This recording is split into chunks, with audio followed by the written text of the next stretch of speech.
বিশ্ব কাঁপানো রহস্য। ইরানে রাশিয়ার সু-57 অবতরণের পেছনে কি রয়েছে? শ্বাসরুদ্ধকর চমক।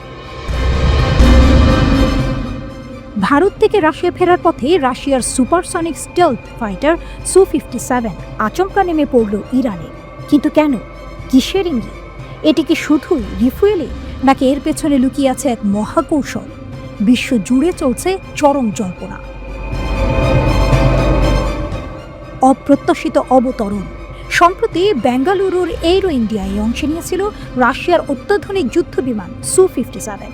প্রদর্শনীর পর রাশিয়ায় ফেরার পথে এই ফাইটার ইরানের নবম কৌশলগত বায়ুসেনা ঘাঁটিতে অবতরণ করে। রাশিয়ার দাবি মতে এটি শুধুই জ্বালানি ভরার জন্য করা হয়েছিল।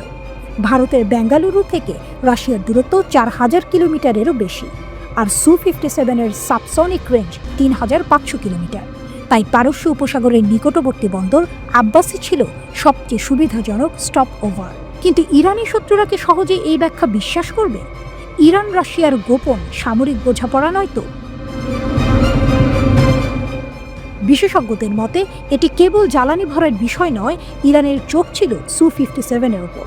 দেশটি দীর্ঘদিন ধরে এই বিধ্বংসী স্টিলথ ফাইটারকে নিজের বাহিনীতে যুক্ত করার পরিকল্পনা করছে। আর এই অবতরণ একটি বিরল সুযোগ, খুব কাছ থেকে রাশিয়ার যুদ্ধবিমান পর্যবেক্ষণের। সাধারণত রাশিয়ান ফাইটার জেট সিরিয়ার হামিমিম ঘাঁটিতে থামে, কিন্তু সিরিয়ার রাজনৈতিক অস্থিরতার কারণে এবার ইরান হয়ে ঘুরতে বাধ্য হয়েছে রাশিয়া। শুধুই কাকতালীয়, নাকি বড় কোনো সামরিক কৌশলের অংশ? পুতিনের মাস্টার প্ল্যান। অনেকেই বলছেন রাশিয়ার প্রেসিডেন্ট ভ্লাদিমির পুতিন সু-57-এর জন্য নতুন ক্রেতা খুঁজছেন, এবং ইরান হতে পারে সেই সম্ভাব্য ক্রেতা।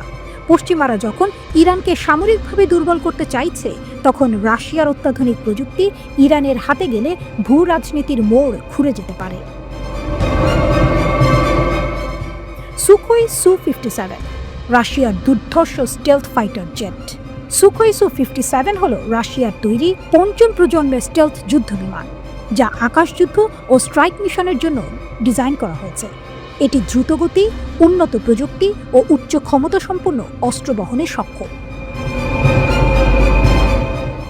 সু-57-এর গুরুত্বপূর্ণ বৈশিষ্ট্য: গতি সর্বোচ্চ ম্যাক 2, প্রতি ঘন্টায় প্রায় 2136 কিলোমিটার।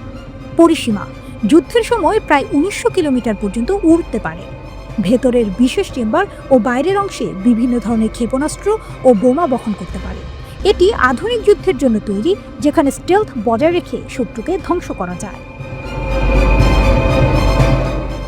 ইঞ্জিন: এতে আছে দুটি স্যাটার্ন A14151 টার্বোফ্যান ইঞ্জিন, যা ভয়ানক গতি ও শক্তি দেয়। স্টেলথ প্রযুক্তি: রাডার থেকে লুকিয়ে থাকার জন্য বিশেষ উপাদান ও আবরণ ব্যবহার করা হয়েছে। এর নকশা এমনভাবে করা হয়েছে যাতে শত্রুর রাডার এটি সহজে ধরতে না পারে।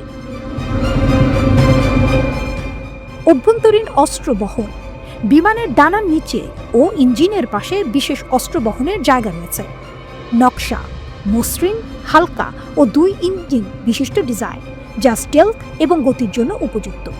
উন্নত অ্যারোডাইনামিক নকশা এটিকে আরও কার্যকর ও ক্ষিপ্র করে তুলেছে।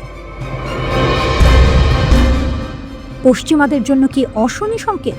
ইরানি সুখোই সু-57-এর এই অবতরণ বিশ্ব শক্তিগুলোর জন্য বড় সতর্কবার্তা। ইরান রাশিয়া সম্পর্ক আরও গভীর হচ্ছে। ইরান যদি সু-57 সংগ্রহ করে, তবে মধ্যপ্রাচ্যে তার আকাশাধিপত্য কেউ ঠেকাতে পারবে না।